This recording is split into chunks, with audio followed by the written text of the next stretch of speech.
It's too hot. To the doctor. No signs of menopause. I'm telling that to my body temperature today. Stop revving. It's just too hot.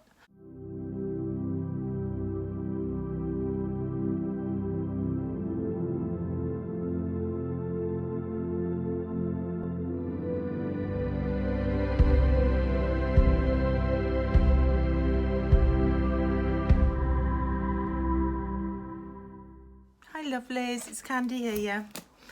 On a boiling hot day that's just too hot to bear. So today I am bringing you my July happies. We're in August. What the hell? It's been a weird month. I felt really overwhelmed with life. But July overwhelmed doesn't sound as good. So July happies. So that in amongst all the overwhelm, there has been things that have been making me happy.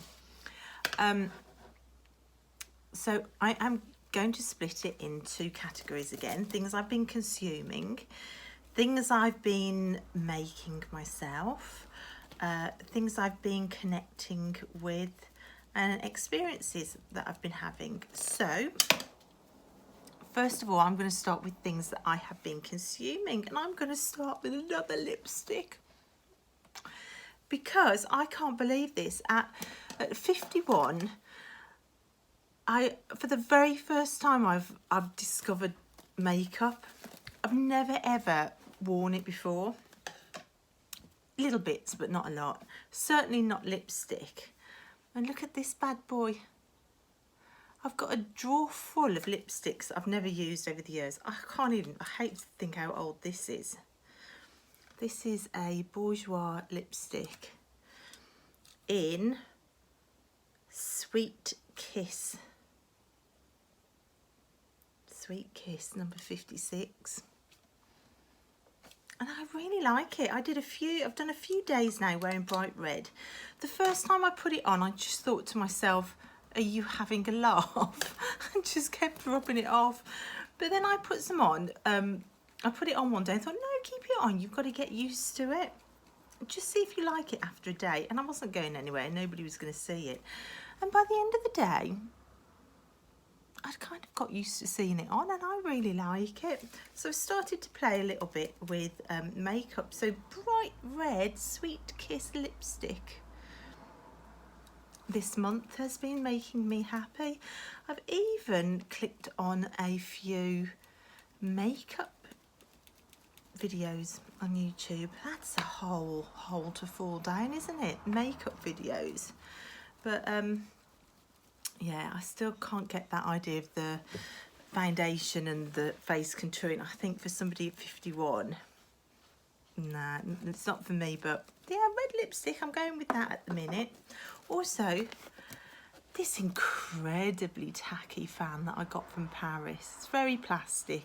It was very cheap. It was just bought as a souvenir when my 30-something-year-old self thought it was fun and didn't realise that actually your body can overheat as you get older.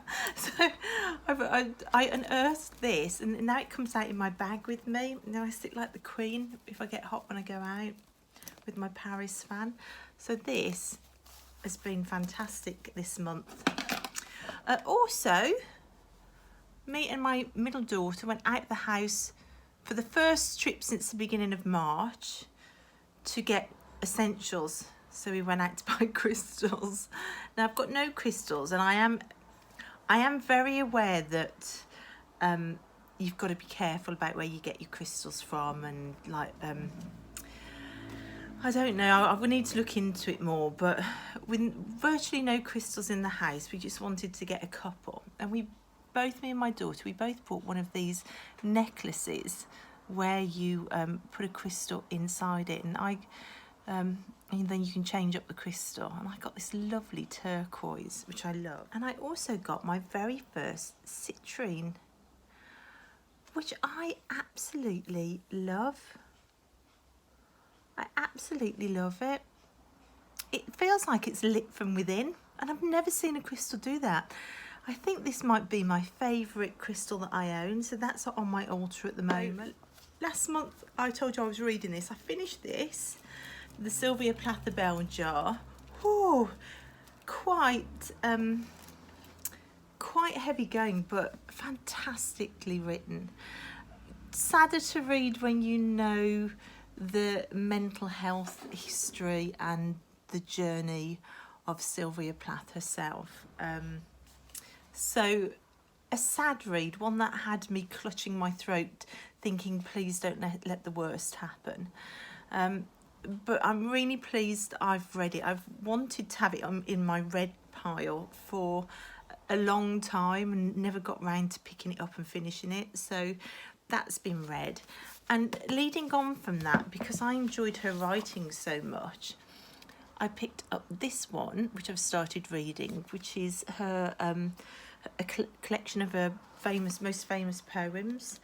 So things like Sheep in Fog and Lady Lazarus. So all of these poems, which I thought, because my reading total is really bad, I want to read 50 books. That's what I've set myself for the year, which I often do. But this year it just seems to not be happening, and I'm about 9 books behind at the moment. So I thought, well, I'll read a little book of poetry that will, not only do I want to start reading some more poetry, because I'm not a poetry reader, although I really like poetic writing and I like books that use poetic language. So I thought, yeah, this will be quicker to read after being put kind of behind with the Game of Thrones book that was massive, the first in that series. But no, it's no quicker for me to read, because I don't like reading a poem and not really getting it and not really understanding it. So I'm reading a poem that might be like that, and then I'm spending an hour reading study notes online about what each turn of phrase means. I'm basically like studying it, so that by the end of it I can reread it and I can appreciate it, which is brilliant, but it's not speeding my reading total. And the thing that prompted me to get the Sylvia Plath out is a deck that I bought. Now I bought this and thought, oh, that's right up my street as a reader, and it sat for 2 months, not really doing anything. So it's the Literary Witches Oracle, which is a 70 card deck drawn from the book Literary Witches, a celebration of magical women writers. The cards in this oracle deck bear portraits of powerful female authors and mystical spell ingredients, both full of symbolism meant to nourish the witch that lives within you. So right up my alley. So I bought that, and I bought the book that goes with it. But I hadn't been working with it. It's a weird one. It's one that you're not really too sure how to use it. If you don't buy the book you buy separately.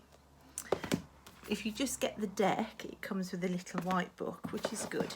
Now these came, can you see it came with a slight bow in them, which is a bit crap, but you know. They're the backs of the cards, which are fabulous. And the cardstock is my favourite. It's the only deck that I've got like it. I don't know if you can pick up the texture. It's like a linen. They're so lovely.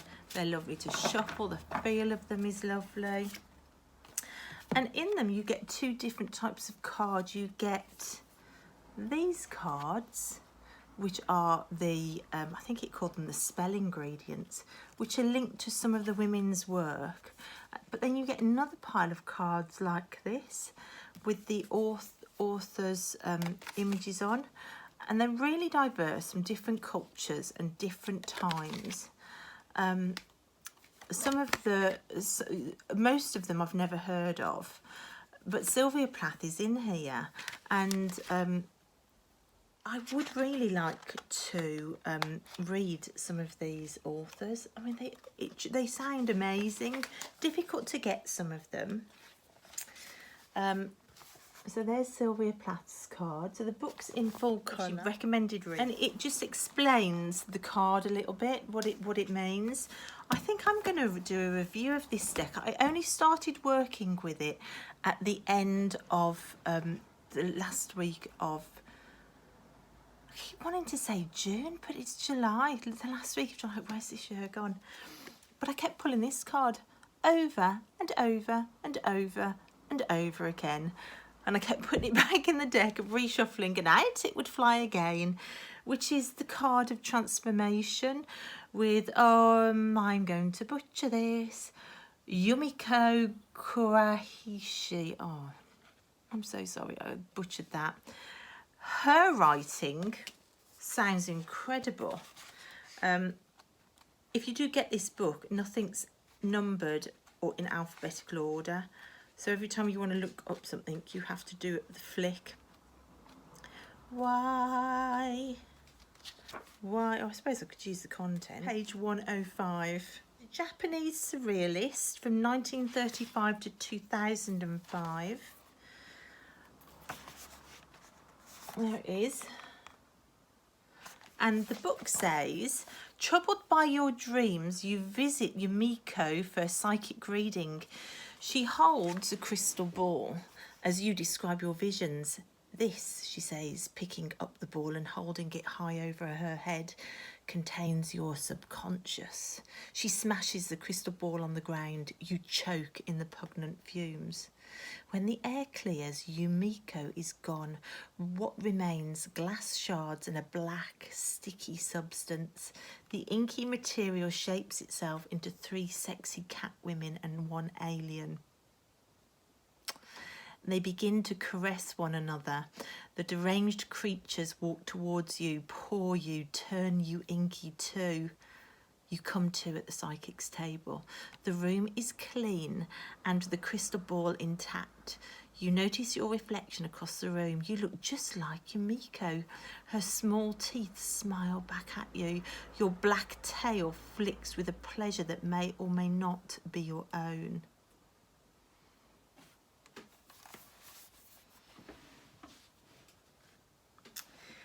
Yumiko Ku Kohaashi, a badass of experimental fiction from Kochi Prefecture, is almost entirely unknown among English speakers. Influenced by Kafka and French literature, Kohashi's bizarre stories feature ghosts, flying heads, witch masks, incest and bestiality. Her work will completely freak you out and provoke you with its fairy tale logic and philosophical underbelly. So that makes me want to read. That makes me want to rush out to a bookstore and spend all my money and read her. But you can see it's a really strange deck, and then the witch card that comes with it is that. So that's the main book, and then when you go to the little book, so the knife, if you pull the knife, it's got keywords intention, conflict and resolution. And if you go to her card, the keywords are masks, becoming and play. And it just tells you like a little bit about what I've just read in the book. It's got a tiny little bit. So I think apart from the keywords or reading the novels and getting the feel for something and coming up with what this card means for you, it's an unusual deck to pull, but I've started pulling it, and apart from this card, I've had like the milk bottle come out. Oh, that's bizarre. I've pulled straight to it, and different things, and like the house card. And when you start putting it with other decks, it has surprisingly made sense intuitively, and I've just thought, oh wow, okay, you actually have to use this deck to understand it and to let the messages come through. So it's one I'm going to continue working with this month. This card is out now because obviously that wants to stay out. But that's why I've pulled out Sylvia Plath. And that's why I'm consuming that. So that's been quite interesting this month. Another book I've read, just the most amazing book. How I've waited till I was 51 to read this book, I don't know. I don't know why I haven't read this earlier. Well, I wasn't on the path to read this earlier. The Spiral Dance by Starhawk. Such a fantastic book. For somebody new to witchcraft and magic, the goddess archetype, working with the moon, ritual, circle casting, magical intent. For somebody new to all of that, you have to read this book. It is absolutely fantastic. It isn't the first book I read, but it's the first book that's made me go, so now I understand what, but I also understand why, and I understand how now. It's so good. It goes into my minutiae, but it also goes into the bigger picture as well. For me, the take-home revelation of this book was a clearer understanding of why people on this path do kind of a bit more woo-hooey type stuff. Does that make any sense? Probably not. She talks about there being 3 selves. So there's the talking self that talks and uses words and is in the everyday, but there's also the younger self, which doesn't respond to words at all. And that's like the subconscious self, so you're the inner child as well. Anything that plays into that inner being, that inner child, which I know from trauma recovery that's a very real aspect of you. Like if somebody wants to come at this from, well, it needs to make sense, otherwise I'm not stepping on that path. If you've done trauma recovery, you know that concept of the unconscious inner child running the show is very, very real. So as soon as she started talking about the younger self, yeah, I got that. But it's the younger self that connects with the God self, which is called the blue God. And because the younger self doesn't respond at all to words, you have to talk to that younger self through symbolism, through crystals, through candle magic, through dancing, through trance work, through chanting, and then that creates the channel from the talking self. The younger self then responds to all the symbols or the ritual that you're enacting, and then that opens the channel to talk to the God self. And the minute I read that, all of my, not embarrassment, but reluctance to step into the way that you work in this world and aspects of ritual, I thought, oh, I'm not doing that. It all just fell away because it just made sense, and I kind of got it. So that was worth reading this book alone just for that. So symbols and music, I mean, crystals are symbols. The moon is a symbol. You know, the pentacle, they're all symbols. Your candle lighting, it's symbolic.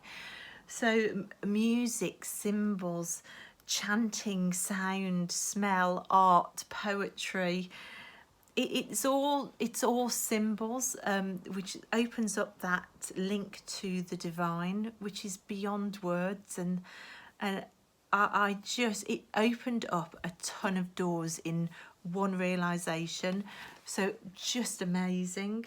So playing and dancing and twirling and running in circles around a field and laughing and humour, it all opens up that channel to that younger self, which then opens up the full channel all the way through.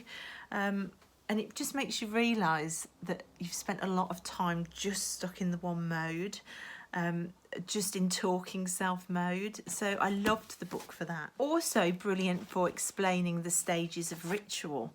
So, you know, the opening of the circle, the raising power, connecting power, raising energy and connecting it, an earthing ritual, which had none of the books I've read so far have ever touched on that. Trance work, the need for giving thanks, for formally ending circle meetings, for how covens work. It's all in here. It's just brilliant. It gives you chants for the different elements if you're doing circle work.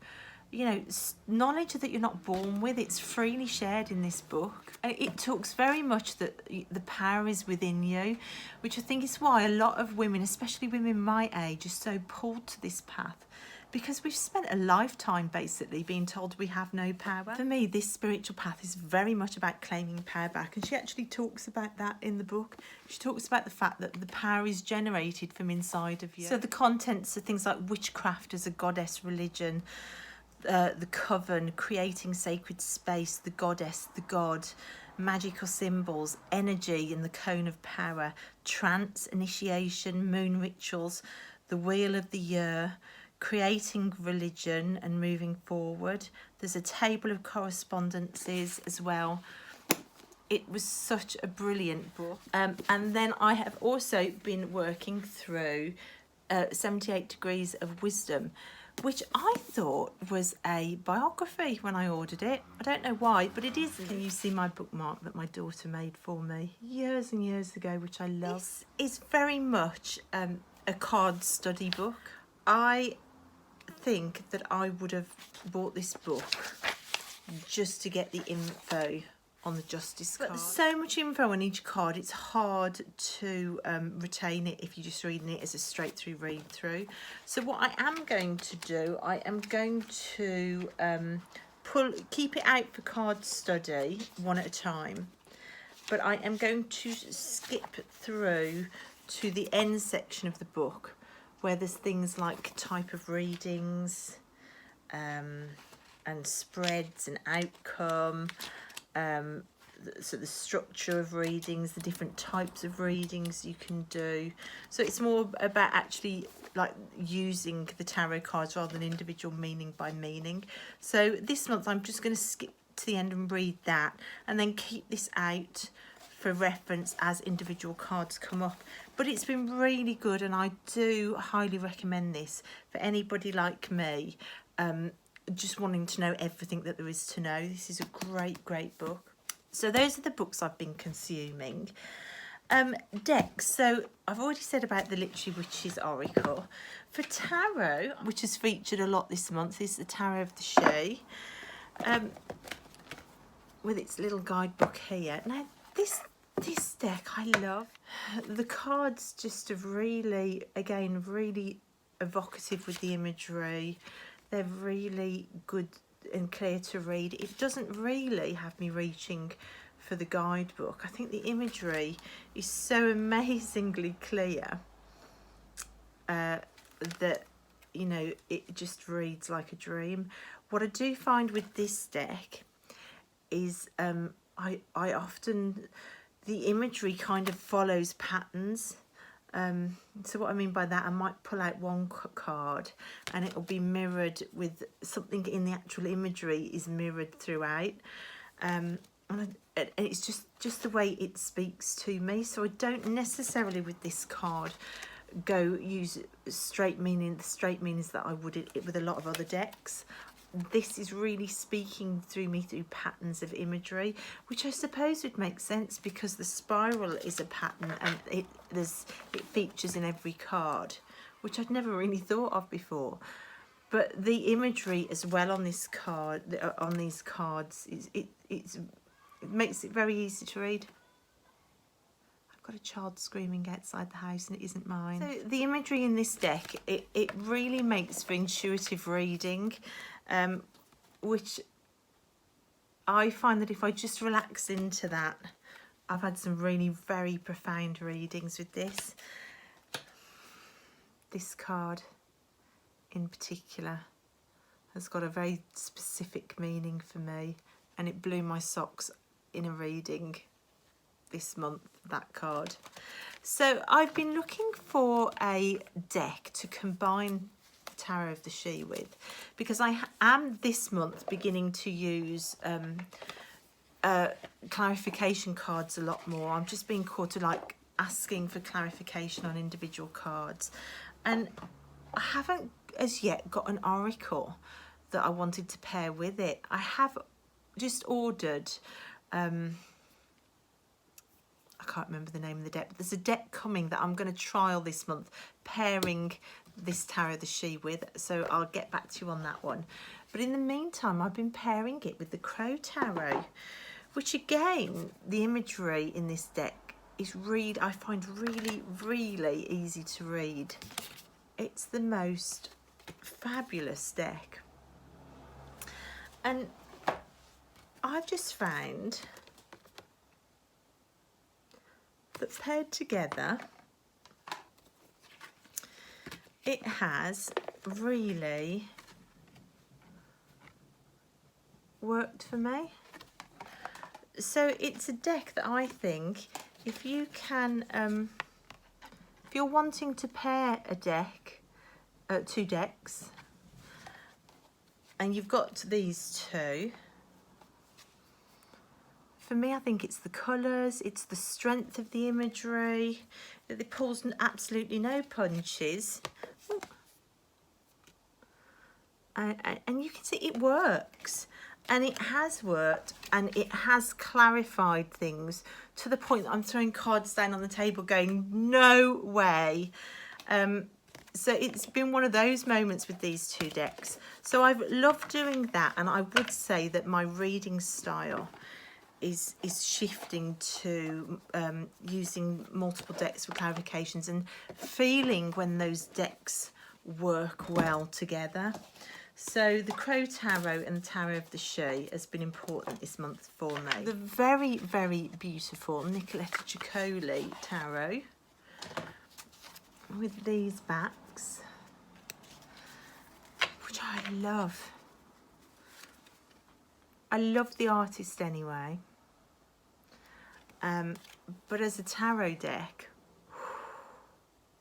so good. So I was using them at the start of the month for general readings. It doesn't pull any punches, this deck. I've heard other people say it, and they're really true. But I don't find it unkind. I just find it very straightforward. It's got a really blunt, straightforward voice, but not unkind, not too harsh. I've heard some people say they can't use it very often because it's too hard, but I haven't found that with it. Oh, I love this Queen of Swords.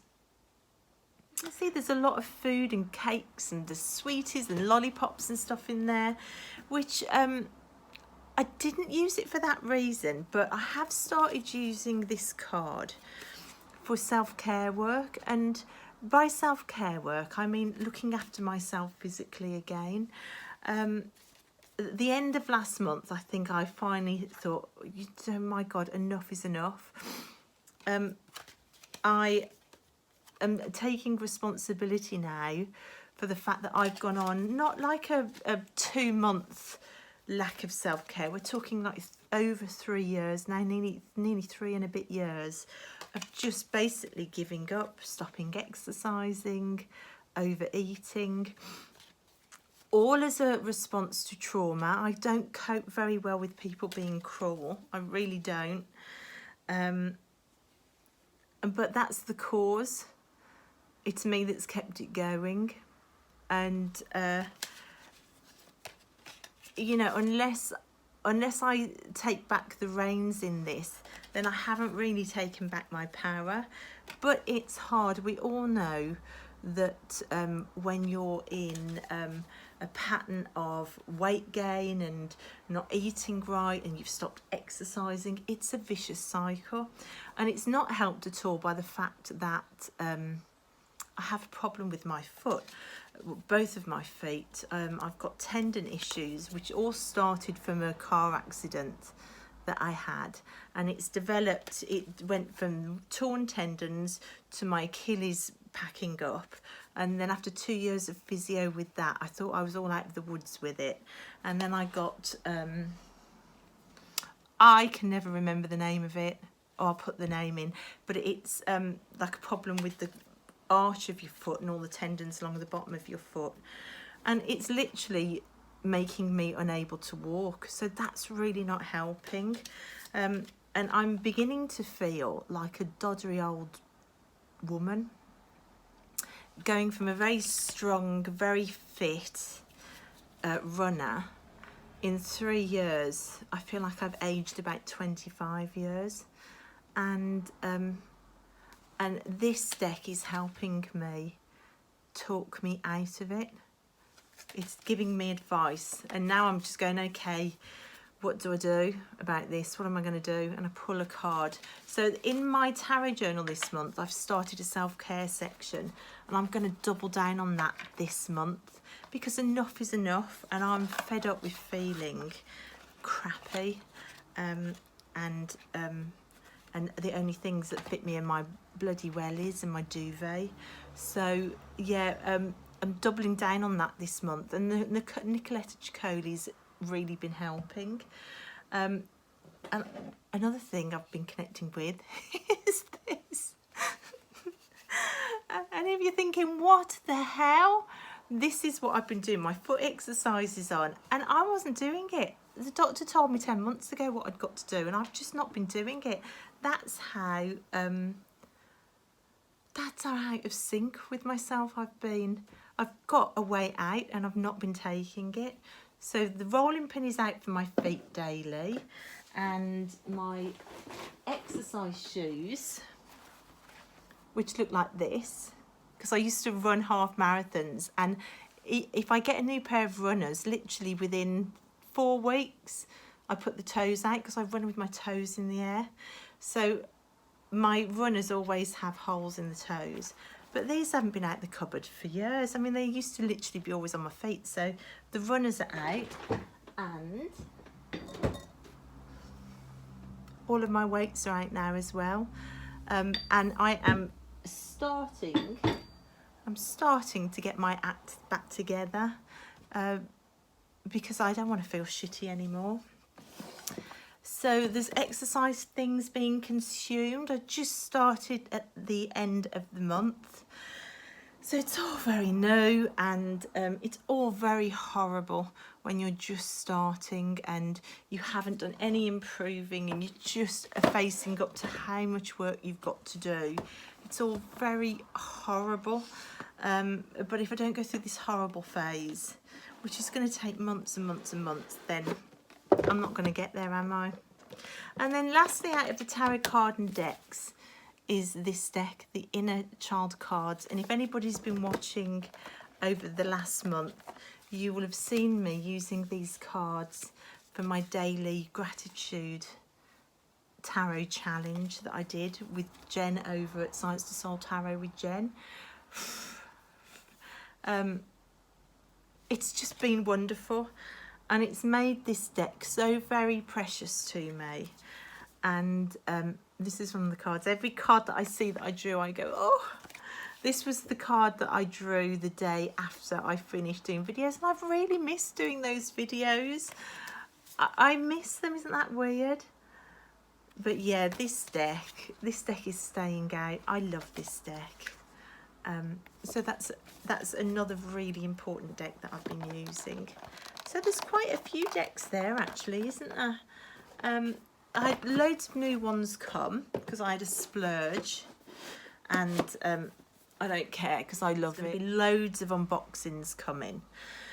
So that's what I've been consuming, and experiencing, exercising again for the first time, trying to get my feet working. So I am going to be doing fitness and well-being updates, because it's important to me, and it's my channel, and I can talk about whatever I want. So that I am going to do it. So if any of that's triggering to you, then just fair warning about it. Right, things I've been creating. Well, I think the main thing that I've been loving last month was my tarot journal. So I set it up the month before. So last month, July, was the first month that I'd actually worked in it. Oh, it's been fun. It's been so much fun. So I'll just quickly flick through some of the pages. So you can see, like, I've got some of the readings that I did all glued in. and the junk journals are all full. So what I did, I took photographs of my readings throughout the month, and I printed them all out just tiny enough just to remind me if I flick back, and I journaled on each one. So those are for the daily drawers that I did. There's moon working drawers there. And you can see it's all full of stuff, and the cards that I pulled, and so that was all the workings with the moon. This was my gratitude challenge. So with some umbrella cards there, can you see? And then this junk journal is filled with notes. That's from my week that I did online. Some of the thumbnails I printed out to remind me. And then the space is just for odd ones that I did. That one I'm skimming past quick. And then we're up to August. I've started filling out for August. So that has worked beautifully. It's kept me focused on what I needed to be focused on. It's allowed me to see patterns and things that are coming up on repeat that I might have missed. The idea of self-care being needed now has kept coming up on repeat, and I've kept failing to answer the call, and it's kept coming up, and I can see that clearly when I look back on the month. So yeah, the time is now, guys, but I'm not going to lie to you, I'm finding it as an absolute bitch. Another thing I've been creating, which I've loved, is my Lunasar altar upstairs. And I will link the video down below for the altar I did, which had a painting that I did last month in the art studio for the sturgeon moon. So that was actually surprisingly fun to paint a fish around the house. I've started that little love altar in the kitchen, and I've just been finding little things that I've made. Look, that's a little heart thing that I made. So that's going to go on the love altar.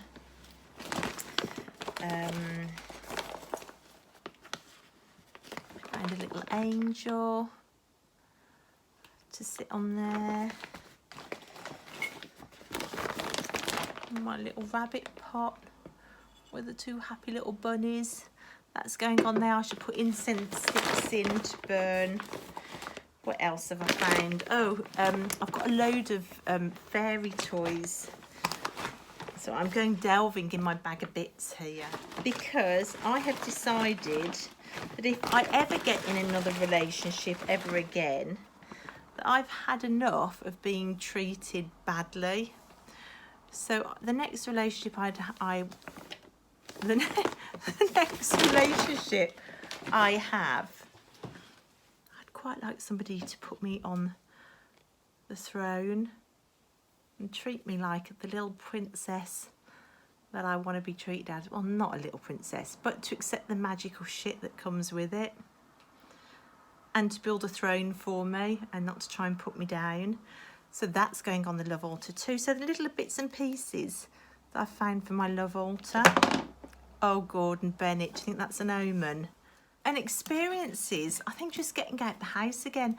I've finally had a few days child free, so it's been quite nice to just be able to switch off a little bit. Not that I ever want to be without my kids, because I just don't.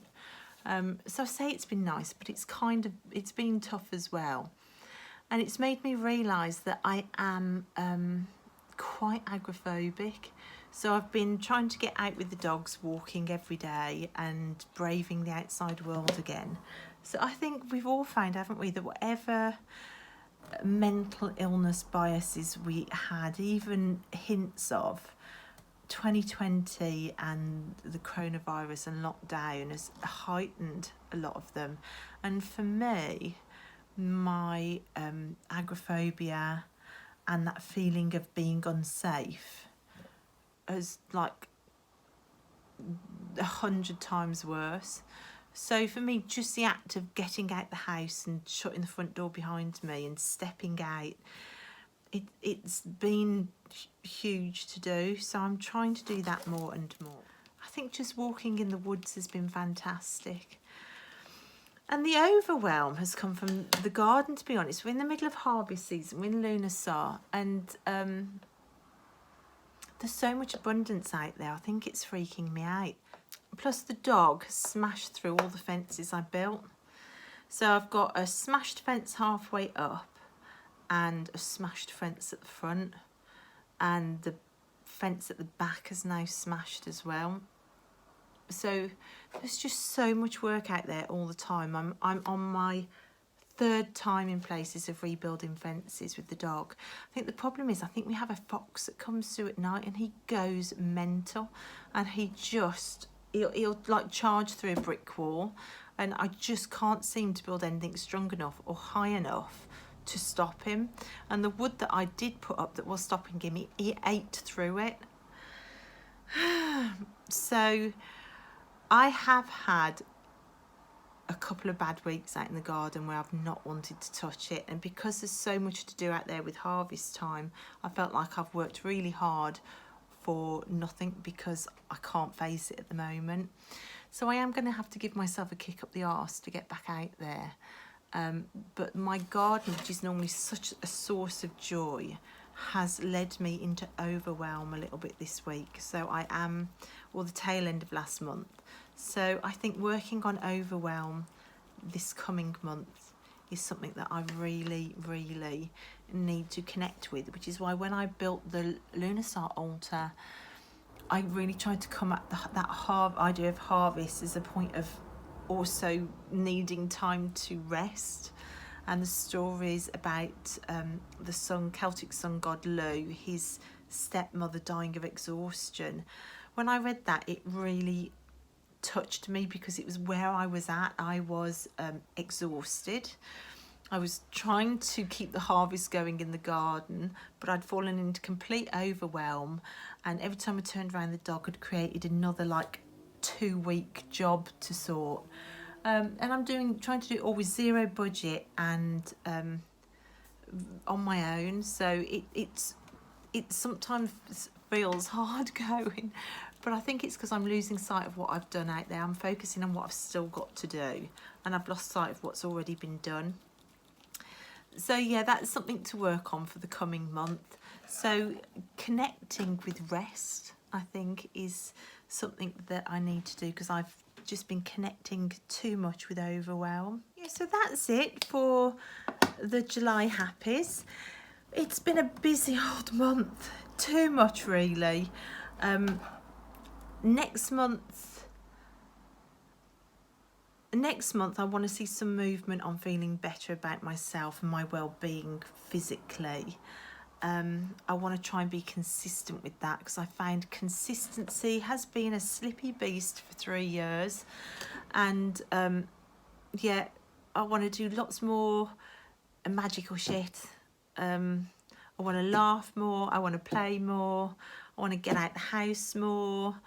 I want to have some fun next month. I don't just want to be work, jobs. So more play, more fun, and a little bit of transformation. My stalker card's telling me, guys, I've got to do it. Okay, thank you for watching if you've made it to this point, and I will see you again soon. Happy August, everybody. Bye.